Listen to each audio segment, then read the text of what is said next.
എല്ലാ കൂട്ടുകാർക്കും നമ്മുടെ പുതിയൊരു വീഡിയോയിൽ സ്വാഗതം. ഡെയർ ടു ടോക്കിൻ്റെ 74ാമത്തെ എപ്പിസോഡാണ് നമ്മൾ ഇന്ന് പരിചയപ്പെടാൻ പോകുന്നത്. നമ്മൾ പലതരത്തിലുള്ള ടോപ്പിക്കുകൾ ഡിസ്കസ് ചെയ്യാറുണ്ട്. ഇപ്പോൾ റീപ്രൊഡക്റ്റീവ് സിസ്റ്റമായി ബന്ധപ്പെട്ടുള്ളത്, ഇല്ലെങ്കിൽ സെക്സ് റിലേറ്റഡ് ആയിട്ടുള്ള സ്പെസിഫിക് ആയിട്ടുള്ള കാര്യങ്ങളെ പറ്റി ഡിസ്കസ് ചെയ്യാറുണ്ട്.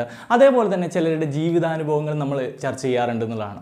ചിലപ്പോൾ നമ്മൾ അത്തരത്തിലുള്ള കാര്യങ്ങൾ, ചിലരുടെ അനുഭവങ്ങൾ ഷെയർ ചെയ്യുമ്പോൾ ചിലർ പറയാറുണ്ട്, ചിലർ കമൻറ്റ് ബോക്സിൽ നെഗറ്റീവായ രീതിയിൽ കമൻറ്റ് ചെയ്യാറുണ്ട്. നിങ്ങളുടെ കഥ കൊള്ളാം, സൂപ്പറായിട്ടുണ്ട് കേട്ടോ, ഇനിയും കഥകൾ പറയണം എന്നൊക്കെ രീതിയിലുള്ള കമൻറ്റുകൾ ഞാൻ കണ്ടിട്ടുണ്ട്. അവരോട് എനിക്ക് പറയാനുള്ള ഒരു കാര്യം എന്താ വെച്ച് കഴിഞ്ഞാൽ, നിങ്ങളെന്നും പൊട്ടക്കിണറ്റിലെ തവളയായിട്ട് കിടക്കാനാണോ ഉദ്ദേശിക്കുന്നത്? നിങ്ങളുടെ ചുറ്റിലുള്ള ഓരോ ആൾക്കാരുടെയും പ്രശ്നങ്ങൾ, വിഷമങ്ങൾ മനസ്സിലാക്കുമ്പോഴാണ് നിങ്ങൾ നല്ലൊരു വ്യക്തിത്വത്തിന് ഉടമയാവുന്നതെന്നുള്ളതാണ്. നിങ്ങൾക്കൊരു പ്രശ്നം വന്നാലേ മറ്റുള്ളവരുടെ പ്രശ്നങ്ങൾ, ഇല്ലെങ്കിൽ ഇങ്ങനെയുള്ള പ്രശ്നങ്ങൾ ജീവിതത്തിലുണ്ട്, പലരുടെ ലൈഫിൽ ഉണ്ട് എന്നുള്ളത് തിരിച്ചറിയുള്ളൂ എന്നാണെന്നുണ്ടെങ്കിൽ അങ്ങനെ ഇരുന്നോളൂ. അതത്ര നല്ലൊരു കാര്യമായിട്ട് ഞാൻ പറയുന്നില്ല. എന്തായാലും നിങ്ങളുടെ മനസ്സിലൊരു തിരുത്തലുകൾ ഉണ്ടാവട്ടെ എന്നുള്ളത് മാത്രമാണ് ഈ അവസരത്തിൽ എനിക്ക് പറയാനുള്ളത്. എനിവേ, ഇന്ന് നമ്മൾ ഡിസ്കസ് ചെയ്യാൻ പോകുന്ന ഒരു കാര്യം എന്ന് വെച്ച് കഴിഞ്ഞാൽ, കഴിഞ്ഞൊരു ദിവസം ഒരു പെൺകുട്ടി എനിക്ക് ഇൻസ്റ്റാഗ്രാമിൽ ഒരു മെസ്സേജ് അയച്ചു. ആ ഒരു മെസ്സേജ് എന്നെ വല്ലാണ്ട് ചിന്തിപ്പിച്ചു. അതുകൊണ്ടാണ് ഇന്നിങ്ങനെ ഒരു വീഡിയോ ചെയ്യാനുള്ള കാരണം. അവൾ പറഞ്ഞൊരു കാര്യം എന്താണെന്ന് വെച്ച് കഴിഞ്ഞാൽ, അവളുടെ അമ്മ ഒരു പയ്യനുമായിട്ട് സെക്സ് ചെയ്യുന്നത് ഞാൻ കണ്ടു. ഞാൻ എന്ത് ചെയ്യും? ഞാൻ അച്ഛനോട് പറയണമോ അതോ ഇതിനെ എങ്ങനെ ഡീൽ ചെയ്യണമെന്നാണ് ആ ഒരു കുട്ടി എനിക്ക് അയച്ച മെസ്സേജിലുണ്ടായിരുന്നത്. കൂടുതൽ കാര്യങ്ങൾ പറയുന്നതിന് മുമ്പായിട്ട് നിങ്ങൾക്ക് ഉപകാരപ്രദമായിട്ടുള്ളൊരു കാര്യം ഞാൻ പരിചയപ്പെടുത്തരാം. നിങ്ങളെല്ലാം ഓൺലൈനിലൂടെ പർച്ചേസ് ചെയ്യുന്നവരായിരിക്കും, ആമസോൺ, മിന്ത്ര, ജിയോ ഒക്കെ യൂസ് ചെയ്യുന്നവരായിരിക്കും. അതുപോലെ ഓൺലൈനിലൂടെ റീചാർജ്, അതുപോലെ ബിൽ പേയ്മെൻറ്റ് ഒക്കെ ചെയ്യുന്നവരാണെന്നുണ്ടെങ്കിൽ ഇന്ത്യയിൽ തന്നെ ഏറ്റവും വലിയ ക്യാഷ് ബാക്ക് തരുന്ന ആപ്ലിക്കേഷൻ ആയിട്ടുള്ള ക്യാഷ് കോറെ പറ്റി തീർച്ചയായിട്ടും അറിഞ്ഞിരിക്കണം. ഇതിൻ്റെ ഒരു പ്രത്യേകത എന്ന് വെച്ച് കഴിഞ്ഞാൽ, അതിൽ കിട്ടുന്ന വെബ്സൈറ്റുകളിൽ കിട്ടുന്ന ഡിസ്കൗണ്ടിന് എല്ലാം പുറമെയാണ് എക്സ്ട്രാ ക്യാഷ് ബാക്ക് ലഭിക്കുന്നത് എന്നുള്ളതാണ്. രത്തൻ ടാറ്റയൊക്കെ ഫണ്ട് ചെയ്തിട്ടുള്ള ഒരു കമ്പനി കൂടിയാണ് ക്യാഷ് കറോ എന്നുള്ളത്. ക്യാഷ് കറോയിലൂടെ ലഭിക്കുന്ന ക്യാഷ് ബാക്ക് റിയൽ മണിയാണ്. അത് നിങ്ങൾക്ക് ബാങ്ക് അക്കൗണ്ടിലോട്ടോ അല്ലെങ്കിൽ അത് ആമസോൺ ഗിഫ്റ്റ് വൗച്ചേഴ്സ് ഒക്കെ ആക്കിയിട്ട് മാറ്റാനും പറ്റുന്നതാണ്. ഈ ഒരു പാൻഡമിക് സിറ്റുവേഷനിൽ തീർച്ചയായിട്ടും ഉപകാരപ്രദമാവും. ഡെയിലി എസെൻഷ്യൽ ആയിട്ടുള്ള ഗ്രോസറീസ് ആവട്ടെ, മെഡിസിൻസ് ആവട്ടെ, ITC, അതുപോലെ നെറ്റ് മെഡ്സ്, മെഡ് ലൈഫ്, ഇതിലൂടെയൊക്കെ നിങ്ങൾക്ക് പർച്ചേസ് ചെയ്യാവുന്നതാണ് ക്യാഷ് കറോ യൂസ് ചെയ്തിട്ട്. ഉറപ്പായിട്ടും ഗ്യാരണ്ടീഡ് ആയിട്ടുള്ള ക്യാഷ് ബാക്ക് ആണ് ക്യാഷ് കറോ നിങ്ങൾക്ക് പ്രൊവൈഡ് ചെയ്യുന്നത്. ചിലപ്പം ക്യാഷ് ബാക്ക് ഹ്യൂജ് ആയിരിക്കും എന്നുള്ളതാണ്. എങ്ങനെ ഇത് യൂസ് ചെയ്യുന്നത് വെച്ച് കഴിഞ്ഞാൽ, സിമ്പിൾ ആയിട്ടുള്ള സെറ്റപ്പാണ്. നിങ്ങൾ നേരെ പോകേണ്ടത് നമ്മുടെ ഡിസ്ക്രിപ്ഷനിലാണ്. അവിടെ നമ്മൾ ലിങ്ക് കൊടുത്തിട്ടുണ്ട്. ആ ലിങ്കിലൂടെ കയറിയിട്ട് ക്യാഷ് കറോ ആപ്പ് ഡൗൺലോഡ് ചെയ്യുക. അപ്പോൾ തന്നെ നിങ്ങൾക്ക് 25 രൂപ ബോണസ് കിട്ടും. ഇനി അല്ലാത്ത പക്ഷം പ്ലേ സ്റ്റോറിലോ ആപ്പ് സ്റ്റോറിലോ പോയിട്ട് നിങ്ങൾക്ക് ക്യാഷ് കറോ ആപ്പ് ഡൗൺലോഡ് ചെയ്യാവുന്നതാണ്.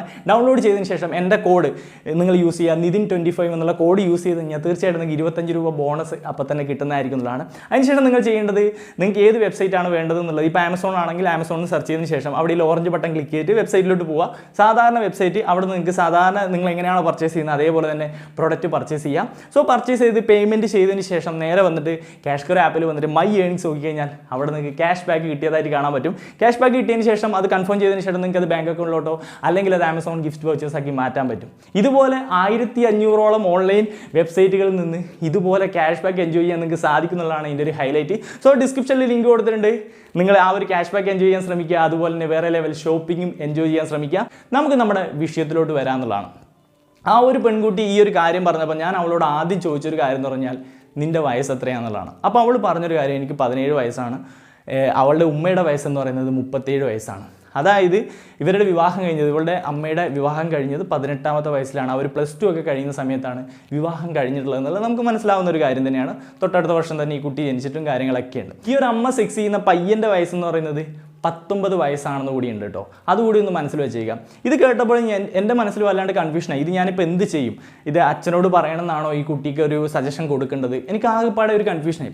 പിന്നെ ഞാൻ ആലോചിച്ച് നോക്കി, കാരണം ഞാൻ മുമ്പ് എക്സ്ട്രാ മാരിറ്റൽ അഫയേഴ്സിനെ പറ്റി ഡിസ്കസ് ചെയ്തിട്ടുണ്ട്. അപ്പം പിന്നെ ഇത് അച്ഛൻ അറിഞ്ഞു കഴിഞ്ഞാൽ എന്തൊക്കെ ആ ഫാമിലിയിൽ സംഭവിക്കും എന്നുള്ളതിനെ പറ്റിയൊക്കെ ആലോചിച്ച് നോക്കി. സോ ഇത് അച്ഛൻ അറിഞ്ഞു കഴിഞ്ഞാൽ സ്വാഭാവികമായിട്ട് അവിടെ ഡിവേഴ്സ് സംഭവിക്കാൻ സാധ്യതയുണ്ട്, പ്രശ്നങ്ങളാവും. അവസാനം ആ ഒരു ലേഡിയുടെ ഡിവേഴ്സ് സംഭവിച്ചു കഴിഞ്ഞാൽ കുട്ടീനെ ചിലപ്പോൾ, പെൺകുട്ടീനെ ചിലപ്പോൾ അമ്മേൻ്റെ കൂടിയാണ് വിടുന്നതെങ്കിൽ അമ്മയുടെ ഫാമിലിയിലോട്ടായിരിക്കും അവർ ചിലപ്പോൾ തിരിച്ചു പോകുന്നുണ്ടാവുക, ഇല്ലെങ്കിൽ അങ്ങനെ കാര്യങ്ങളൊക്കെ. അങ്ങനെ പോയി കഴിഞ്ഞാൽ അവിടെ ഫാമിലിയിൽ മതിയായ രീതിയിലൊരു സപ്പോർട്ട് കിട്ടത്തില്ല, സമൂഹത്തിൽ നിന്നൊരു സപ്പോർട്ട് കിട്ടത്തില്ല. സമൂഹം അവരെ വേറെ രീതിയിൽ, അറിയാലോ, വെടി എന്ന രീതിയിൽ, ഇല്ലെങ്കിൽ അവരെ സെക്ഷലി താല്പര്യക്കാരാണ് എന്ന രീതിയിൽ അവരുടെ അടുത്ത് സമീപിക്കാൻ ഒരുപാട് ആൾക്കാരുണ്ടാവും. കഴുകൻ കണ്ണുകൾ ഇങ്ങനെ നിൽക്കുകയാണ്, തുറച്ചു നോക്കിക്കൊണ്ട് നിൽക്കുകയാണ്. സോ ഇങ്ങനെയുള്ള സിറ്റുവേഷൻസ് ഒക്കെ ഉണ്ടാവും. വളരെ വേസ്റ്റായ രീതിയിൽ ഈ ഒരു പെൺകുട്ടിയുടെ ലൈഫും പോകുമെന്ന് എനിക്ക് മനസ്സിലായി. അതുകൊണ്ട് ഞാൻ പറഞ്ഞു, അച്ഛനോട് ഒരിക്കലും പറയരുതെന്ന് പറഞ്ഞു. പിന്നെ ഞാൻ ചില കാര്യങ്ങളൊക്കെ ചോദിച്ചു. അപ്പം ഈ കുട്ടി 17 വയസ്സാണെന്നൊക്കെ പറഞ്ഞല്ലോ, നമ്മുടെ ചാനൽ ഫോളോ ചെയ്യുന്നുണ്ട്, അതുകൊണ്ടാണ് നമുക്ക് വന്ന് മെസ്സേജും കാര്യങ്ങളൊക്കെ അയച്ചത്. അപ്പോൾ എനിക്ക് തോന്നി 17 വയസ്സിലെ കുട്ടിക്ക് അത്യാവശ്യം ഒരു മെച്യൂരിറ്റിയും കാര്യങ്ങളൊക്കെ ഉണ്ട്, ഒരു ബോധവും ഇവരൊക്കെ ഉണ്ടെന്ന് എനിക്ക് മനസ്സിലായി. അപ്പോൾ ഞാൻ കുട്ടീനോട് പറഞ്ഞു, നീ ഇത് അമ്മയോട് തന്നെയാണ് സംസാരിക്കേണ്ടതെന്ന് പറഞ്ഞു. കൂടാതെ ഞാൻ അവളോട് പറഞ്ഞൊരു കാര്യം, അമ്മയോട് പറയുക, അമ്മേനെ ഒരിക്കലും എന്താ പറയുക കംപ്ലീറ്റ്ലി അങ്ങ് വിഷമിപ്പിക്കാൻ നിൽക്കരുത്. അമ്മയോട് പറയാം, ഞാനിത് കണ്ടു, അപ്പം ഇത് ഒഴിവാക്കുന്നേ നല്ലത്, നമ്മുടെ ഫാമിലി ലൈഫിനൊന്നും ഇതൊട്ടും നല്ലതല്ല എന്ന് പറയാം.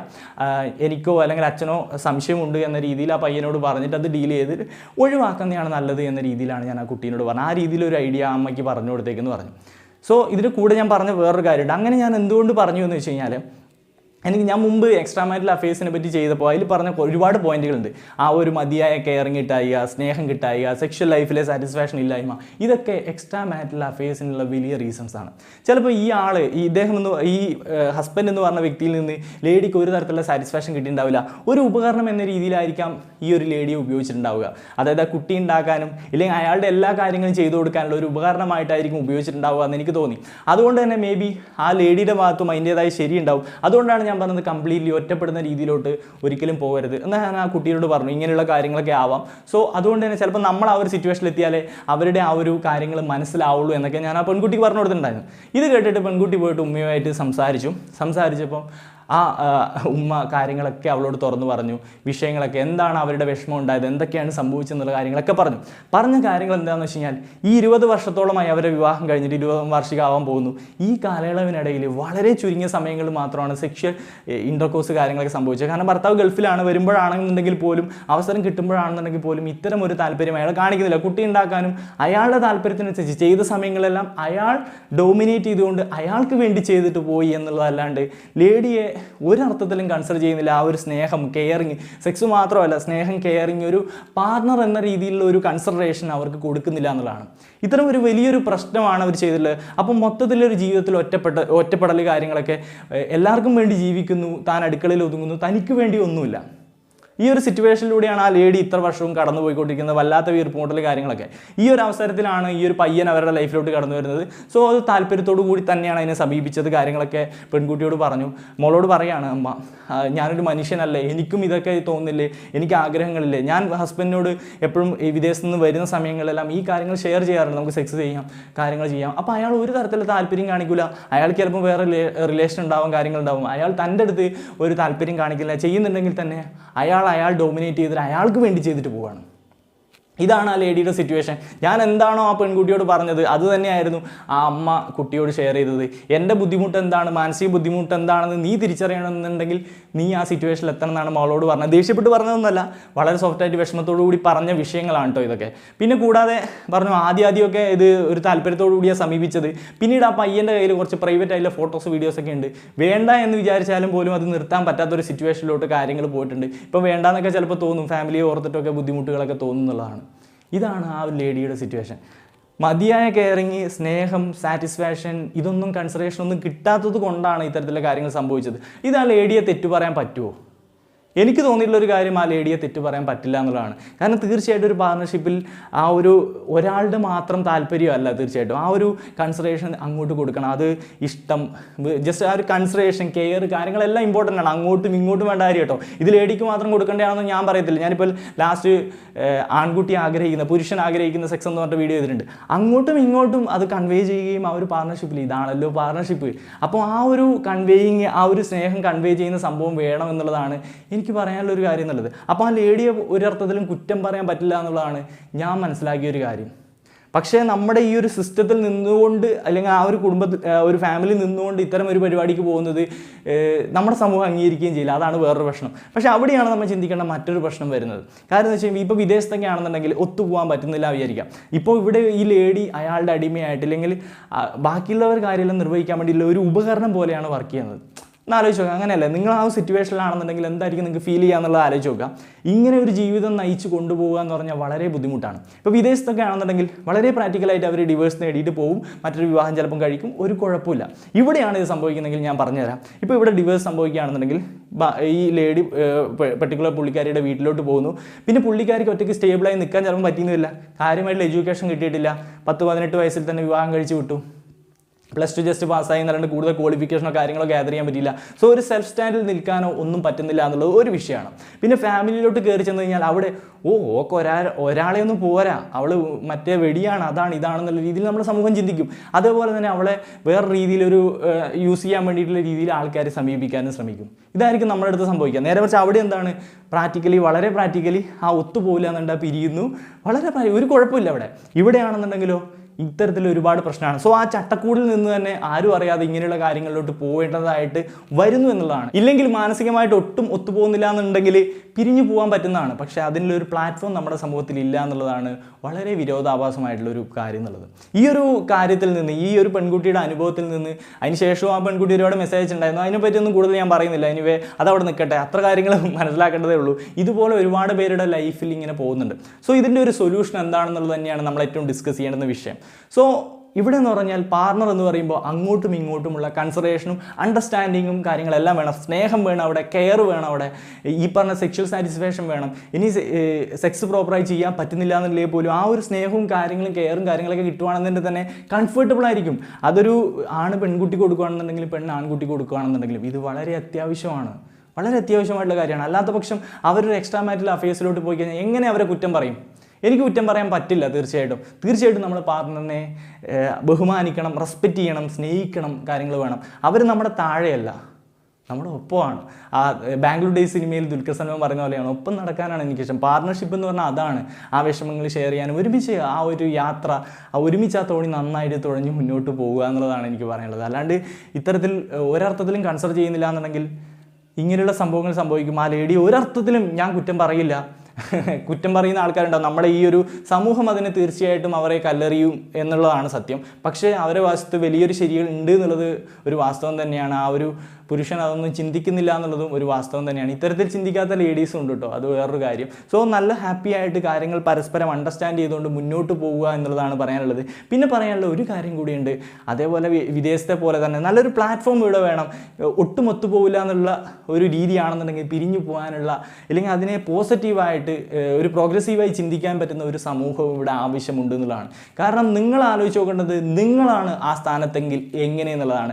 ആ ലേഡിയെ പോലെ ഒട്ടും മനസ്സിന് സന്തോഷം കിട്ടാതെ നിങ്ങളുടെ ആഗ്രഹങ്ങൾ ഒന്നും തന്നെ നേടാൻ ജീവിതത്തിൽ പറ്റാതെ കടന്നു പോകുന്ന ഒരു യാത്ര, ജീവിതയാത്ര എങ്ങനെ ഉണ്ടാവും? രസകരമായിരിക്കുമോ? നിങ്ങളൊരു സ്വർണ്ണക്കൂട്ടിലാണ് ഇട്ടിട്ടുള്ളത്, എല്ലാത്തരം ഫുഡ് ഉണ്ടെന്നുണ്ടെങ്കിലും തടവറ തന്നെയാണ്, അതൊട്ടും സുഖകരമാവില്ല എന്നുള്ളതാണ്.